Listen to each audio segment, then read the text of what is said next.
É hora da gente bater um papo sobre política com a Lívia Pessoa. Boa noite, Lívia. Boa noite, Aline. A você, quem está em casa e a todos. Bom, hoje uma reunião importante, um encontro importante para discutir a PPP dos tabuleiros litorâneos. E disso você sabe muito bem, porque é da sua região. Você domina bem esse assunto, né? Isso, Aline. É uma região que foi historicamente prometida à planície litorânea, em que envolve muitos municípios, em principal Buriti dos Lopes e Parnaíba e Cajueiro da Praia também. Então, coloca-se em necessidade de ter uma atenção maior. Por quê? Porque só o Estado não tem capacidade de realizar esse projeto como um todo. É um projeto bilionário, então exige que haja a participação do setor privado, pelo menos essa é a justificativa utilizada por todos os técnicos e entendedores do assunto na realização desse projeto, que tem um objetivo de durar pelo menos 35 anos, e hoje aconteceu a primeira audiência referente a isso. Aline.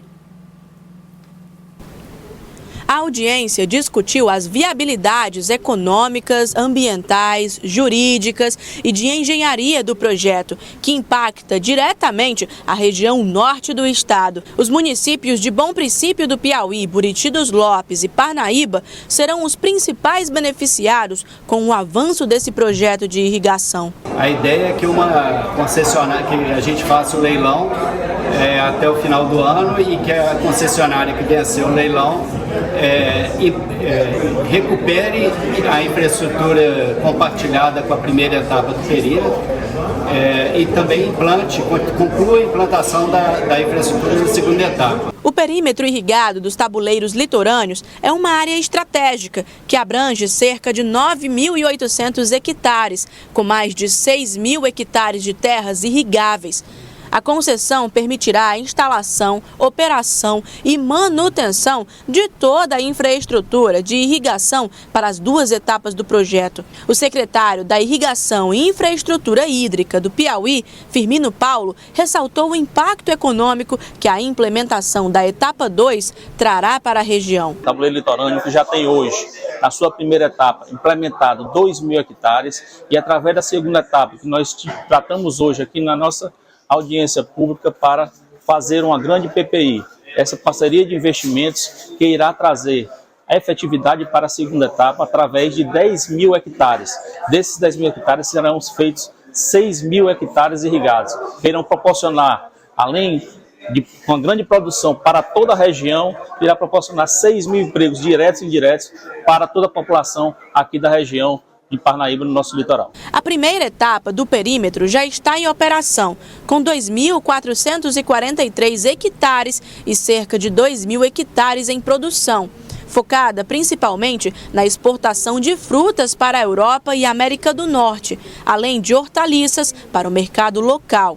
A concessão tem previsão de durar pelo menos 35 anos, com um investimento que chegará ao valor de 5,4 milhões de reais, contando com a infraestrutura e a manutenção das terras.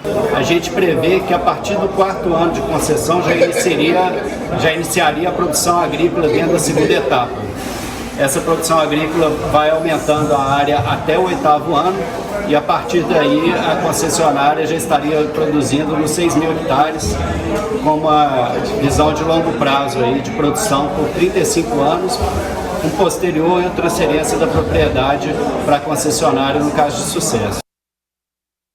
Mudar de assunto agora, falar de política partidária. Ontem houve uma reunião com dirigentes, com os cabeças do PT, aqui na nossa capital, envolvendo o governador Rafael Fonteles, o ministro Wellington Dias, bancada estadual, bancada federal, representantes também. Isso para discutir estratégias para 2026, para discutir também os espaços que o PT pretende ter em 2026. E segundo o deputado Francisco Lima, esse é um ano, 2025 agora, é um ano de colheita. Lívia, você conversou com ele hoje, né? Isso, Aline, foi destacado pelo deputado estadual Francisco Lima. Os principais pontos da reunião, ele não se aprofundou sobre o assunto em relação a quais essas demandas em específico. Que colheitas seriam essas? Que colheitas seriam essas? Mas nós podemos ter um bom entendimento por meio dos bastidores e do que a gente acompanha diariamente nessa discussão. Então, são demandas da bancada federal, demandas da bancada estadual, articulação das chapas para o próximo ano e, claro, um relacionamento, o estreitamento desse relacionamento do governo do estado, do ministério, que no caso é representado pelo governo federal e pela figura do ministro Wellington Dias, com esses deputados e com esses parlamentares aqui do Piauí. Aline, a gente vai ouvir a declaração dele. A pauta principal foi unificar a agenda do governo estadual com o governo federal. Então, essa é a pauta. O que dá para fazer em comum, o que a gente precisa destravar para poder andar mais rápido. Aquilo que em 2025 é o ano da colheita da gestão, então, que tem o maior volume de entregas. E, claro, preparando para 2026, mas 26 a gente vai tratar quando estiver mais próximo. Também se falava sobre a formação de duas chapas, né, que seriam as chaponas, uma do PT e outra da Fusão Cruzada. Agora a Fusão Cruzada não é mais uma realidade. O PT se articula também em relação a isso? Nós não tratamos sobre isso. O PT trata mais sobre qual é a sua estratégia de manter e ampliar as suas bancadas, os seus espaços, não é? Presença na chapa majoritária, aumento do número de vagas proporcionais, tanto na bancada federal como na bancada estadual. É essa estratégia que a gente tem discutido dentro do partido e esperamos, com isso, construir um entendimento com os outros partidos para que a gente saia fortalecido e tenha as condições de vencer em 2026, combinando com o povo, é claro. E foi falado também alguma coisa a respeito da presidência, já que o nome de Florentino surgiu, Fábio Novo também, e alguns outros que participam dessa possibilidade de eleição? Nós estamos aguardando o retorno do deputado Fábio Novo de uma viagem pessoal para saber da sua posição de pré-candidato ou não à presidência do PT. Olha, falando em PT, o governador Rafael Fonteles já foi questionado sobre uma possível reforma administrativa. Ele chegou a responder que são mudanças pontuais, que não é exatamente uma reforma administrativa. Mas hoje, né, a nossa equipe, por meio da repórter Yala Sena, conseguiu mais informações sobre possíveis mudanças que ele está estudando na SASC. Por quê? Porque a secretária Regina Souza pediu para se afastar da SASC para cuidar da saúde. Esse afastamento, o governador conseguiu que fosse prorrogado até março, maio. Isso, março. Março mesmo. Março. Para que ele faça alguns ajustes. Por isso, a secretaria vai ser desmembrada. A partir dela serão criadas 2 novas secretarias, mas a SASC ficaria com o PT. Exato, Aline, porque justamente essa jurisprudência da Secretaria de Assistência Social e que tem uma ampla relação com o Ministério de Assistência e Combate à Fome, responsabilizado pelo ministro Wellington Dias, tem um histórico de ser petista. Então, a saída de Regina Souza, que foi inclusive muito relutante pelo governador Rafael Fonteles, porque ele queria que ela permanecesse até o final, mas por motivos de saúde ela decidiu não continuar até o final, ainda assim fez com que houvesse essa continuidade, ser alguém do PT. O partido não abre mão perder essa pasta e por isso que também vai ser necessário, pelo menos o que a gente acompanha nos bastidores do Palácio de Karnak, é que haja essa divisão, esse desmembramento na criação de secretarias e coordenadorias estaduais para fazer essa distribuição de cargos. Então, a SASC é praticamente uma supersecretaria. Dentro desta secretaria tem várias atribuições, por isso que seriam criadas novas pastas. A gente vai acompanhar agora no matéria para você entender melhor que pastas seriam essas, que secretarias seriam essas e quais os nomes cotados para assumir essas pastas. Vamos lá colocar então na tela. A administração estadual que teria essa mudança teria a Secretaria de Trabalho. A atribuição hoje da SASC, então seria criada uma Secretaria de Trabalho e o nome cotado, deputada Bárbara do Firmino, do Progressistas. A outra secretaria que seria criada seria da Juventude, que também hoje é uma atribuição da SASC, né? Esses assuntos relacionados são a SASC. Nome cotado, deputado Marden Menezes, também do Progressistas. E aí, a SASC, que continuaria a existir, só que de uma forma mais enxuta, tem 2 nomes cotados. Vereadora Elzuíla Calisto e o atual presidente da AGESPISA, Zé Santana.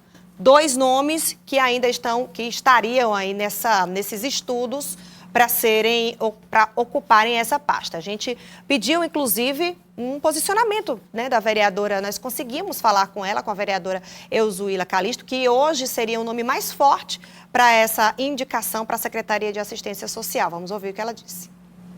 Eu tive uma conversa com o governador ainda, essa história de dizer que eu vou assumir a SASC, ainda não tem nenhuma conversa, não tem conversa sobre COJUV, mas eu estou à disposição. Então é isso, é um desmembramento para organizar ali a casa, mas ainda muitas discussões por vir. Muitas discussões, Aline. O nome de Elzuíla Calisto surgiu porque, além dela também ser vereadora eleita em Teresina, ela também é suplente de deputado estadual e também é uma base eleitoral importante para o governador Rafael Fonteles. Então, existe esse diálogo em relação a qual espaço a vereadora Elzuíla poderia ocupar. O que eu pude entender dos bastidores é que há uma forte tendência dela retornar, dela assumir esse posto na Alep durante um jogo de cadeiras ali que aconteceria ao longo do ano. Mas Zé Santana também é um forte nome para ocupar essa pasta da SASC, foi conversado ali em relação, inclusive, a 2026, eu conversei com uma fonte sobre isso, que destacou que o nome de Zé Santana é um dos mais fortes para a chapa federal, de ser candidato a deputado federal pelo Partido dos Trabalhadores, e seria justamente essa adequação. Ele iria para a SASC e em 2026 buscaria esse pleito para a Câmara Federal. Então são muitas pontas que ainda estão soltas, pelo menos publicamente, e que exigem ter essa manutenção que deve acontecer ao longo desse primeiro semestre, já que são mudanças pontuais e que exigem inclusive a participação da Alep no início do ano legislativo. Lívia Pessoa, hoje o prefeito Silvio Mendes fez uma série de visitas hoje, visitas técnicas a hospitais, né, com o representante do Ministério da Saúde, inclusive, para ver como é que estava a situação desses hospitais que são de responsabilidade do município, inclusive do HUT. Vamos conferir. Representantes do Ministério da Saúde e da Fundação Municipal de Saúde de Teresina realizaram, na manhã desta quinta, uma série de visitas a hospitais e unidades de saúde da capital. Os técnicos estiveram ao lado do prefeito Silvio Mendes na obra do Hospital da Mulher e, em seguida, fizeram uma inspeção no Hospital de Urgência da capital. Eles estão aqui exatamente para, junto conosco, definir quanto é que custa isso, seja investimento físico, equipamentos, mas principalmente o custeio, que é o mesmo entendimento do governador Rafael Fonteles. De todos nós que conhecemos a realidade, a gente quer fazer, mas que funcione bem. Para funcionar mal, é melhor não fazer. Com um custo anual superior a R$200 milhões, a expectativa da Prefeitura de Teresina é ampliar o repasse federal para custeio do HUT. A visita de hoje pode ser o primeiro passo do acordo. E nós estamos demonstrando que o HUT, que atende quase 50% das pessoas de todo o estado do Piauí, e onde a Prefeitura aporta por mês entre 15 e 17 milhões. E a Prefeitura não tem condições, diante da crise que nós vivemos, de continuar com esse financiamento. Nós temos a necessidade da compreensão de que é necessário o aumento do MAC, que significa média e alta complexidade. É preciso que a gente desonere os cofres públicos municipais e tenha aporte do Ministério da Saúde para que a gente possa cada vez mais melhorar os nossos hospitais e as nossas UPAs na cidade de Teresina. O Ministério da Saúde veio ao estado após reuniões com a bancada federal do Piauí.